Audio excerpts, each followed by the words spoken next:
आज हम लोग स्पेशलाइज्ड अकाउंटिंग का पूरा सिलेबस डिस्कस करते हैं कि क्या क्या पढ़ना और कितने क्लास में इसको ख़त्म भी करना है। पढ़ना तो बहुत कुछ है, लेकिन कितने क्लास में इसको कंप्लीट कर देना है। तो चलिए सबसे पहले स्पेशलाइज्ड अकाउंटिंग का हम लोग सिलेबस को डिस्कस करते हैं, क्या क्या टॉपिक इसके अंदर हम लोगों को पढ़ना है।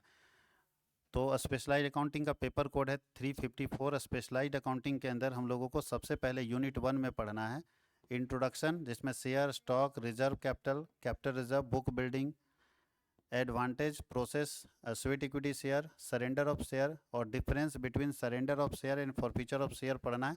थियोटिकल एस्पेक्ट कितने लेक्चर में? 12 लेक्चर में हम लोगों को कंप्लीट कर दें। थियोटिकल एस्पेक्ट पढ़ना है। दूसरा पढ़ना है एक्विजिशन ऑफ बिजनेस में new set of books are open for existing set of books, मतलब पुराने सेट ऑफ बुक्स के जगह पे नया सेट ऑफ बुक्स कैसे बनाते हैं, वो पढ़ना है 8 लेक्चर में।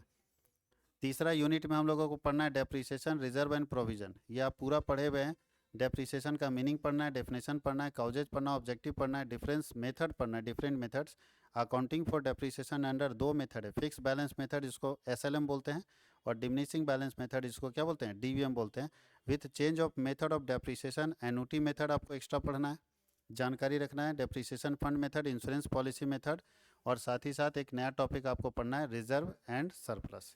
तो रिजर्व एंड प्रोविजन आपके पास यहाँ पे दिखेगा। उसके अलावा जो हम लोगों को मेन कंटेंट पढ़ना है जो थोड़ा टफ पड़ेगा, ये सब तो थियोटिकल एस्पेक्ट था, जो थोड़ा टफ पड़ेगा वो उसमें भी हम लोगों को न्यूमेरिकल एस्पेक्ट नहीं पढ़ना है, ज़्यादातर थियोटिकल एस्पेक्ट करना है, क्योंकि 10 लेक्चर में बैंकिंग कंपनी कैसे ख़त्म हो जाएगा। तो 10 क्लास है, 10 क्लास में पढ़ा है accounts for banking companies. Accounts of banking companies में पढ़ना है प्रिपरेशन ऑफ पीएल अकाउंट, एक बैंक पीएल कैसे बनाएगा, एक बैंक बैलेंस शीट कैसे बनाएगा। Accounting for rebate of bill discounted, अगर बैंक में कोई बिल डिस्काउंट का रिबेट चाह रहा है तो उसका अकाउंटिंग कैसे करेंगे। इंटरेस्ट ऑन डाउटफुल डेब्ट्स का अकाउंटिंग कैसे करेंगे। कस्टमर्स अकाउंट कैसे बनाएंगे बैंक में, ये आपको पढ़ना है। 10 लेक्चर में एक और टॉपिक है अकाउंटिंग फॉर इंश्योरेंस कंपनी, जिसके अंदर आपको पढ़ना है प्रिपरेशन ऑफ एनुअल अकाउंट्स, जिसको ही पीएल और बैलेंस शीट बोलते हैं। रेवेन्यू अकाउंट कैसे बनेगा, प्रॉफिट एंड लॉस अकाउंट कैसे बनेगा, profit and loss appropriation account कैसे बनेगा और बैलेंस शीट कैसे बनेगा, यानी सबके बारे में डिटेल पढ़ना है। कोई दिक्कत है? सबका पहले मीनिंग पढ़ लेंगे और एक क्वेश्चन बना के देखेंगे कि ये कैसे काम करता है ये सारा। इसमें कुछ चीज़ हम लोगों के लिए अगर देखा जाए ना तो नया है।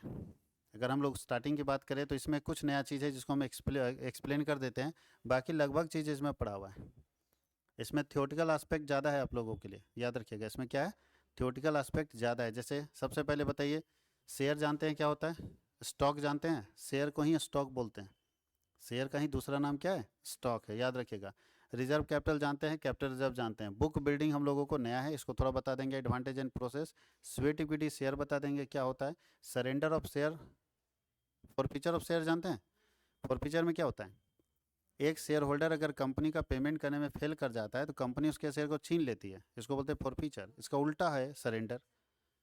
हम पेमेंट करने में फेल नहीं हो रहे हैं, हम पेमेंट कर सकते हैं, लेकिन हम बोले हम अब तो आपकी कंपनी का शेयर नहीं रखेंगे। मतलब कोई व्यक्ति जब शेयर खरीद लिया, हो सकता है किसी कारण से उसको लगा कि हमको इस कंपनी में पैसा नहीं लगाना है, तो वो खुद जाके कंपनी के पास अपना शेयर वापस कर देगा, ले जाओ मेरा शेयर। तो अगर कोई व्यक्ति अपने शेयर को खुद जाके कंपनी के पास छोड़ आता है तो उसको बोलते हैं सरेंडर ऑफ शेयर। और सरेंडर ऑफ शेयर का कोई अलग से अकाउंटिंग नहीं होगा, वही अकाउंटिंग होगा जो फॉरफीचर ऑफ शेयर का होता है। यानी फॉरफीचर ऑफ शेयर और सरेंडर ऑफ शेयर में कोई अंतर नहीं है, बस मीनिंग का थोड़ा अंतर है, लेकिन अकाउंटिंग प्रोसेस सेम है। कहीं कोई दिक्कत है? एंट्री भी सेम होगा।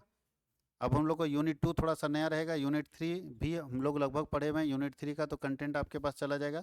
यूनिट 4 और 5 हमारे लिए थोड़ा नया रहेगा, जो हम लोग अगले क्लास में देखेंगे। तो ये है आपका पूरा कंप्लीट सिलेबस जो आपको जानना चाहिए कि क्या क्या इसके अंदर आपको पढ़ना है।